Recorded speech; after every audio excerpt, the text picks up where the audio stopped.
Actually পৌরসভার দুর্নীতি নিয়ে পৌরসভার এক্সিকিউটিভ অফিসারকে একাধিক বিষয় উল্লেখ করে আরটিআইয়ের কপি আমরা পোস্ট অফিসের মাধ্যমে পাঠিয়েছিলাম। সেই কপি সফট কপি পাঠিয়েছিলাম, এবার হার্ড কপি আমরা দিয়ে রিসিভ করানোর জন্য গিয়েছিলাম। আমাদের যে বিষয়গুলো নিয়ে দাবি বা তথ্য জানতে চেয়েছি সেই বিষয়গুলোর ভিতরে প্রথমে আছে আবাস যোজনা। আবাস যোজনার বিগত 3 অর্থ বছরে কতটা বেনিফিশিয়ারিকে ঘর দেওয়া হয়েছে তার সম্পূর্ণ তালিকা আমরা চেয়েছি।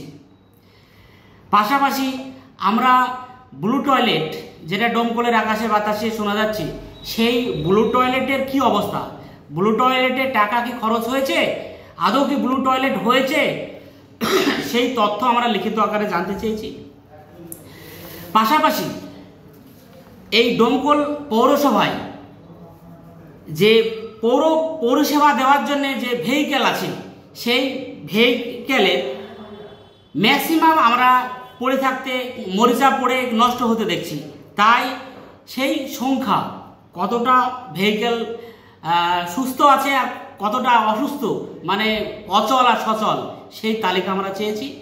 পাশাপাশি আমরা জানতে চেয়েছি এই পৌরসভায় স্থায়ী অস্থায়ী কতজন কর্মী আছে, তাদেরকে কোথা থেকে বেতন দেওয়া হয়, কিভাবে দেওয়া হয়, তাদের সম্পূর্ণ তালিকা আমরা চেয়েছি। এই সব বিষয়গুলো নিয়ে আরটিআই করেছি আমরা।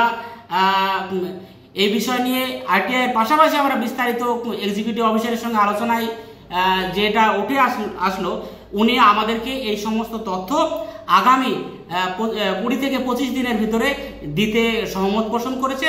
উনি আমাদেরকে এই তথ্যগুলো দিবেন। যদি না দেয় তাহলে আমরা আমাদের মতো আবার আন্দোলন সংগঠিত করব।